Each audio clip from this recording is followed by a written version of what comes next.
We will now do the 6 qigong exercises.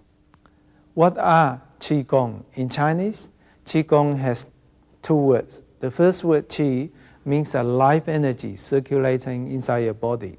The stronger your qi is, the stronger you are and the healthier you are. Gong, the second word here, means a form of exercise.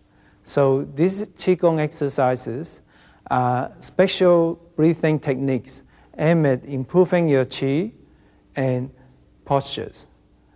It is very beneficial for mental relaxation, and it's also very important at building a good foundation for Tai Chi training. Number 1, the posture of infinity. At the beginning of all basic exercise, you start with open feet, which means your feet are separated by shoulder width and parallel to each other. Relax, get yourself ready, cleanse your mind, don't think of anything except what you're going to do. Relax your head, tuck your chin slightly in, relax your shoulder, leave a small space in between the armpits, relax your hands, relax your hip, relax your knee, do not push your knee backwards. And start.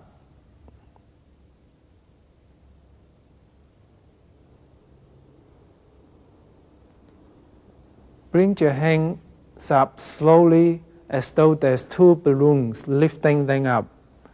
And as you bring it up, just as slow as your hands move out, breathe in slowly.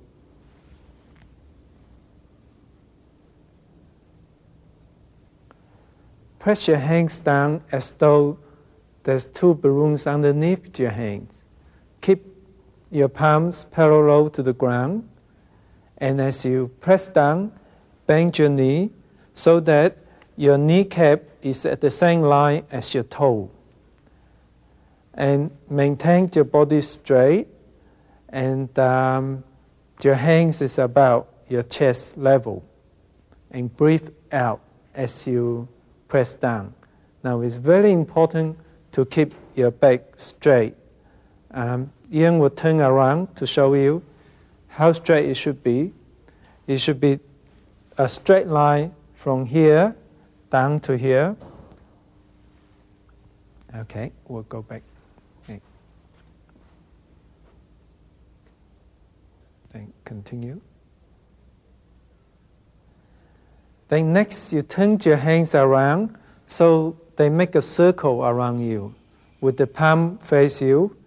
Make sure your elbow is slightly below the hands and the shoulder.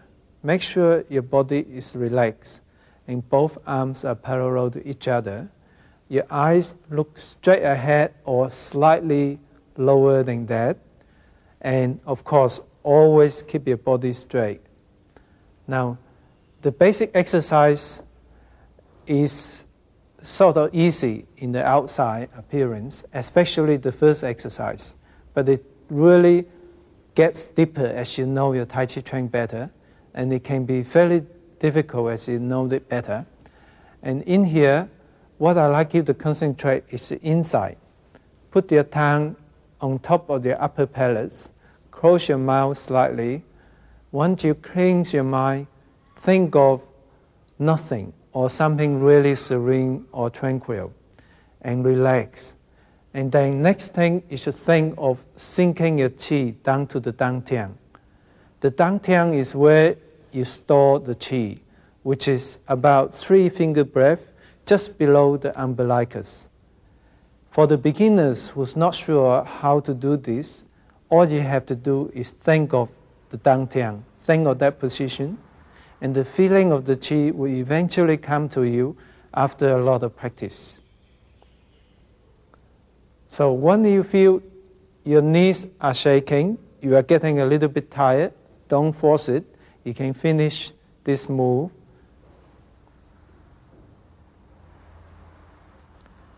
Straighten your hands and bring it up to shoulder height again.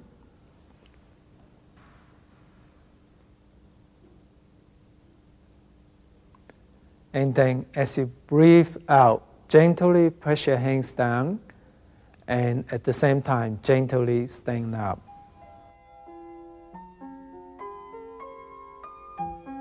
Number 2, the posture of expansion and contraction.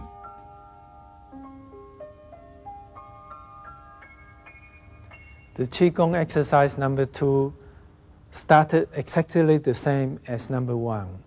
When you reach this position, relax, get ready,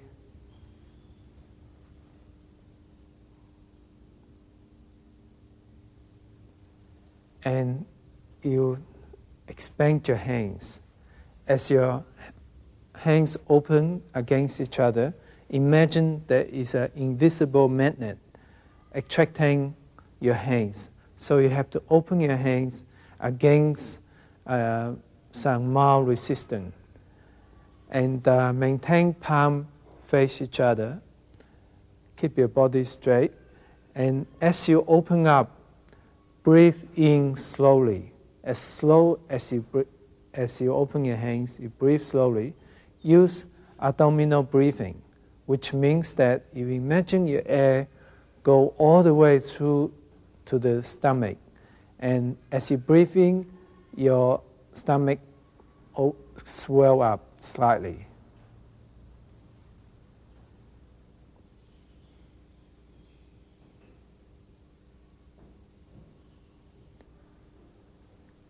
Now then, you press both palms against each other as though there is a mild resistance against it.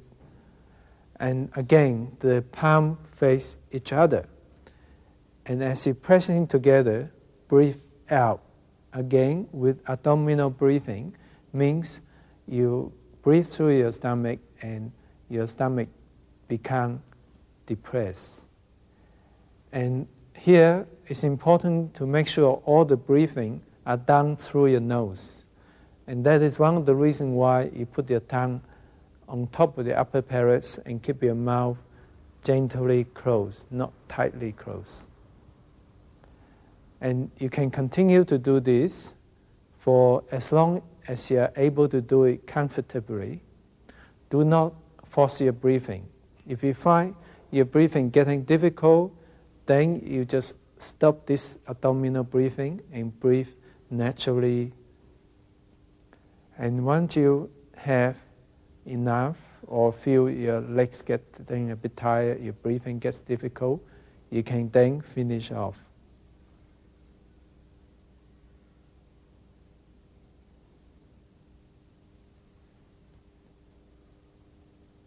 And finishing off is exactly the same as the first qigong exercise.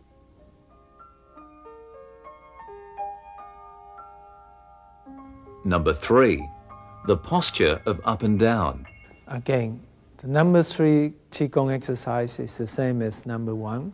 Bring your hands up slowly and breathe in.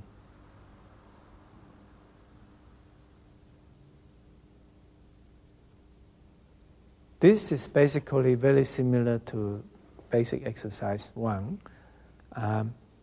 When you press your hands down, the difference is you bring your hands lower down to the umbilicus level, which means the belly button level. And as you press your hands down, breathe out with the abdominal breathing and maintain your body straight.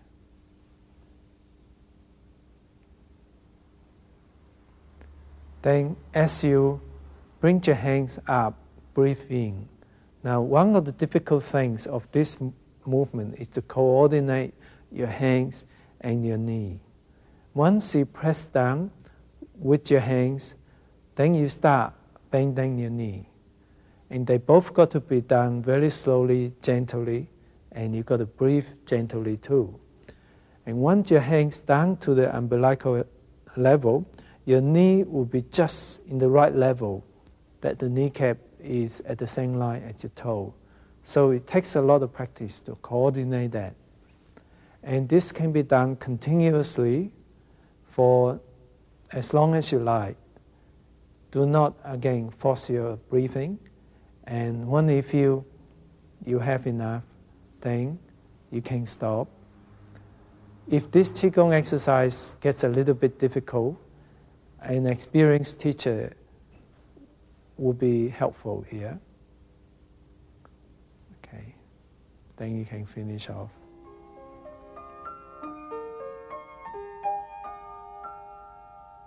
Number 4, the posture of playing the lute. Start it the same way. Bring your hands up.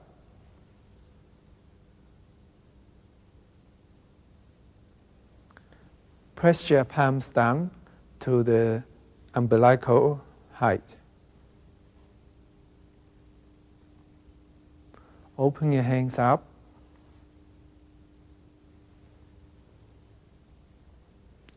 Then with the movement of your waist, bring your hands together. Left hand, eye level height. Your eyes looking at the tip of the left index finger. Make sure your elbow is slightly bent, your shoulder relaxed.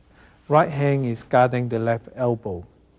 And as you do this, lift your left foot up. Bring your left foot to face 10-30 position. And the left heel should be just a little bit in front of where the left toe was when it started. And when you reach this position, make sure your body is straight and relax, and use abdominal breathing. Staying as long as you like, but don't overdo it. When your thigh gets a little bit tight, you can finish off. When you finish off, bring your hands together to shoulder height. Be sure your knees still in the bending position.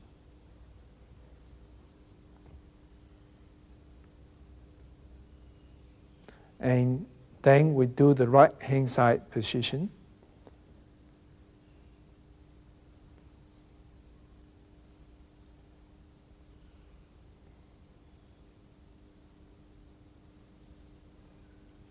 Basically, the right and the left hand is the same, except you are now facing the 130 position.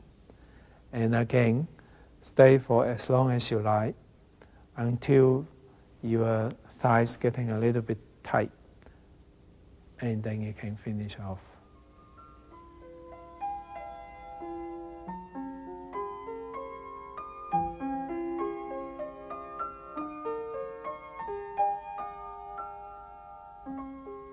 Number 5, stepping forwards. The next two exercises, we start with a different position. Your feet is like Charlie Chaplin, with the heel touching and both feet separated by about 90 degrees. And your hands is in the back. Ian will turn around to show you where your hands should be. Just above the hip bone, there's a position of 2 acupuncture points where the chis are centered. And the wrists should be pressing gently on those points. Palm face outside and hands relaxed, shoulder relaxed. We'll continue.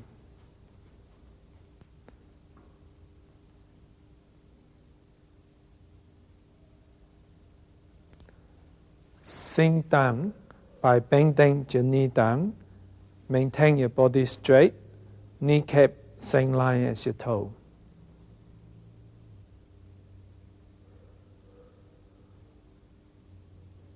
Step your left foot forward so that only your left heels are touching ground.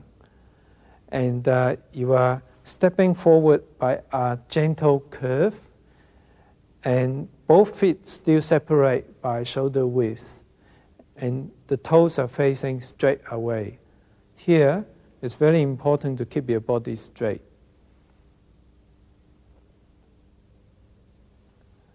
Bring your weight forward so that your kneecap is the same line as your toe.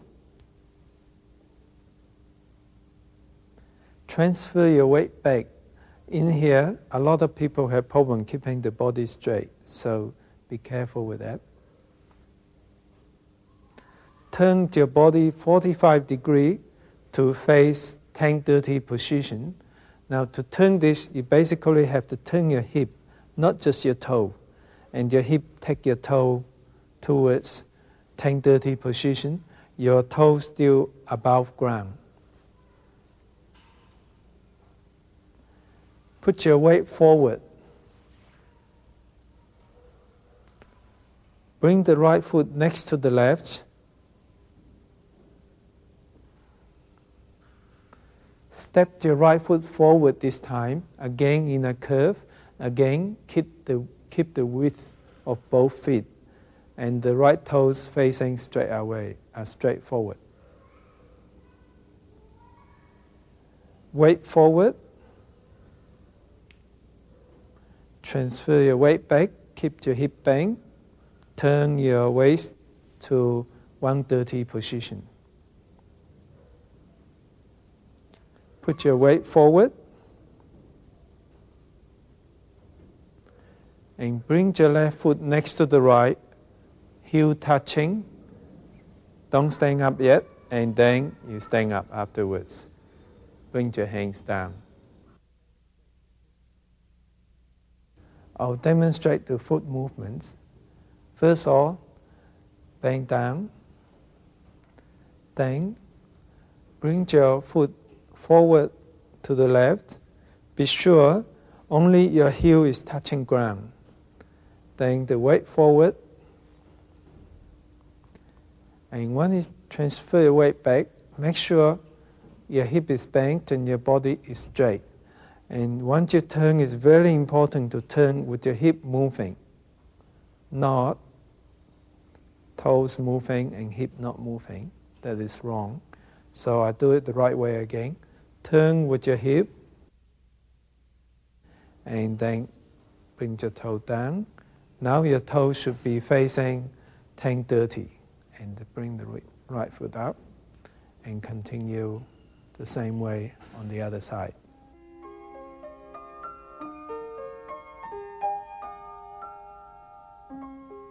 Number 6, stepping backwards. Again, we start with the same position as qigong exercise 5. Feet the same way, 90 degrees apart. And this time the hands are in front of you. Bring the left hand in first, and then put the right hand over the left, palm on palm.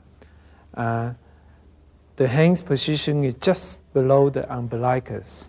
And it is a good idea, according to the tradition. For men, the left hand goes in first, the left hand closer to your abdomen first. And for ladies, the right hand goes first, then the left.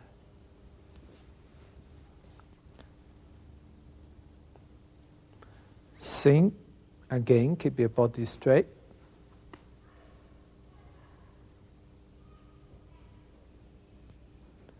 Here, step back with your left foot, step back in a curve, and with your left toe touch ground first.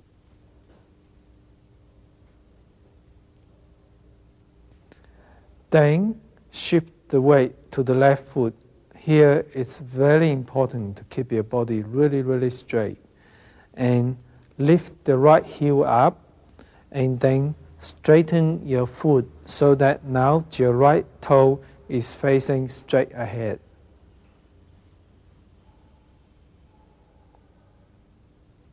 Now bring your right foot in a gentle curve, pass beside the left foot to touch down behind you with the toes touch down first. Be sure you maintain the shoulder width between 2 feet. And again, sit back on the right side, lift the left heel up, and pivoting on the ball of the foot, straighten the left foot so that the left toes are facing straight forward. Join your feet together, then stand up and let your hands down. Again, this can be done continuously